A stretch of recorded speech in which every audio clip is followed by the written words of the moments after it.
स्वागत है आपका जनता 24/7 न्यूज में। मेरा नाम है गौरांगी गुप्ता। इस वक्त मैं लखनऊ के बंगला बाजार क्षेत्र स्थित चंद्रिका देवी मंदिर में मौजूद हूँ। आज नवरात्रि का पहला दिन है, मां शैलपुत्री का दिन है। लोगों का व्रत उपवास है, लोग मंदिर में आकर के पूजा पाठ कर रहे हैं। कहा जाता है कि पर्वतराज हिमालय की पुत्री होने के कारण मां शैलपुत्री का नाम शैलपुत्री है। ध्यान, उपासना, साधना की देवी कही जाती है। किसी भी जब किसी चीज की शुरुआत आप करते हैं तो मां शैलपुत्री का ध्यान किया जाता है, उनकी आराधना की जाती है। शक्ति, ऊर्जा, जीवन में नई शुरुआत और आगे की उज्जवल भविष्य के लिए लोग प्रथम दिन मां शैलपुत्री की पूजा करते हैं। नवरात्रि का आज पहला दिन है। चैत्र पक्ष की नवरात्रि चल रही है। 9 दिनों तक लोग पूजा पाठ, व्रत, उपवास करेंगे और 9वें दिन राम नवमी के साथ में मां को विदाई देंगे।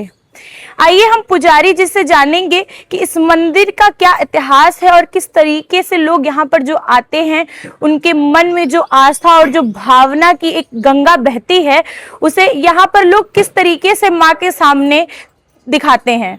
इस वक्त हमारे साथ मंदिर के पुजारी जी मौजूद हैं। उनसे इस मंदिर के इतिहास और यहाँ की मान्यताओं के बारे में थोड़ा सा विस्तार से जानेंगे। जी, मेरा नाम पंडित राम गोपाल दुबे है। तो आज प्रथम शैलपुत्री का दिन है, माता का दिन है।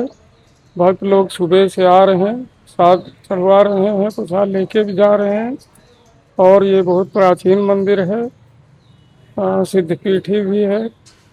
यहाँ जो कोई मन्नत मांगता है पूरी हो जाती है मुरादें। और प्राचीन मंदिर है, इसको बहुत लोग जानते नहीं कब से ये बना हुआ है।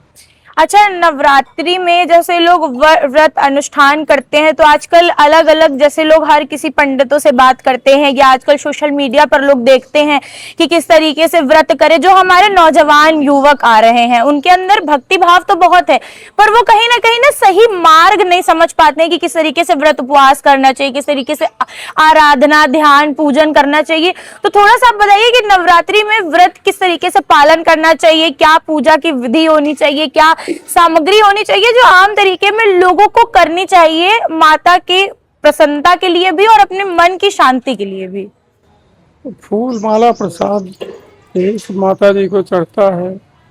और व्रत उपवास रखते हैं, जो है 9 दिन का ना रह पाए तो एक ही दिन का पहले दिन और आखिरी दिन रहा जाता है। यही है जो मान्यता।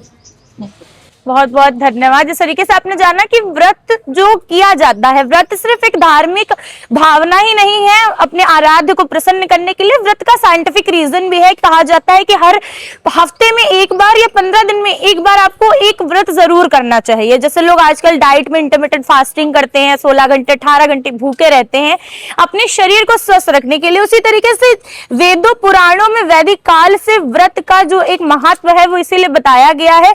केवल अपने शरीर को जो है तप में डालना ही नहीं, बल्कि अपने मन को भी एक तपस्या साधना में रखना, जिससे आप अपने आराध्य से जुड़ सके और जो अपने मानव जीवन और ये जो देह आत्मा में आप इस धरती पर आए हैं उसमें ये जान सके कि आपके जीवन का क्या लक्ष्य है और किस तरीके से आपके धर्म, पुराणों, वेदों, ग्रंथों, उपनिषदों में बताया गया है कि मानव जीवन की महत्वता और अपनी संस्कृति में अपने आराध्य को जो साधना की जाती है उसकी महत्वता। इसे हम व्रत और अनुष्ठान के नियमों के बारे में बात करते हैं। इस वक्त ये माँ भगवती का परंपरा है, परंपरा से चली आ रहा है। ये 9 दिन का व्रत है।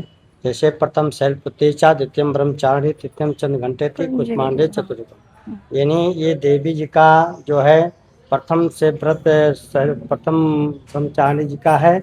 और इसमें व्रत से नियम के अनुसार जो कहा जाता है माता इसे भगवती पूर्ण करती हैं और जो भी मन्नत मांगते हैं उसे माँ भगवती पूर्ण कर देते हैं। और इसके बारे में बहुत नियमों से चले आ रहे हैं, परंपरा से चले आ रहे हैं। जैसे हर मंदिर का कुछ इतिहास होता है या भगवान से जुड़ा हुआ जो जिस भी आराध्य का वो मंदिर होता है। चंद्रिका देवी मंदिर, क्या मतलब जो पीछे की कहानी है, ये क्या पीछे का इतिहास है जिससे इस मंदिर की स्थापना, क्योंकि बहुत प्राचीन मंदिर है ये। हाँ, ये बहुत प्राचीन मंदिर है। इससे जो कुछ कोई मांगता है मन्नत के लिए तो माँ भगवती उसको पूर्ण कर देती है, जो भी मांगता है।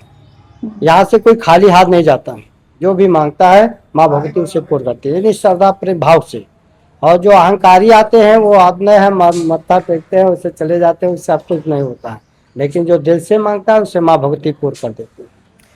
बहुत बहुत धन्यवाद। जिस तरीके से आपने जाना कि व्रत, उपवास, तपस्या, नवरात्रि और ये जो पूरी एक संस्कृति चली आ रही है लगातार, चाहे वो नवरात्र हो और या फिर कोई और व्रत, उपवास, तपस्या हो, उसकी जो एक मान्यता है उसको समझना और उससे जुड़ना कितना जरूरी है। और जो लोग उसके बारे में बता सकते हैं, जो हमारे सुपीरियर लोग हैं, जो पुजारी हैं या महाराज जी हैं जो पूजा पाठ करते हैं, उनसे किस तरीके से आप ज्ञान प्राप्त कर सकते हैं।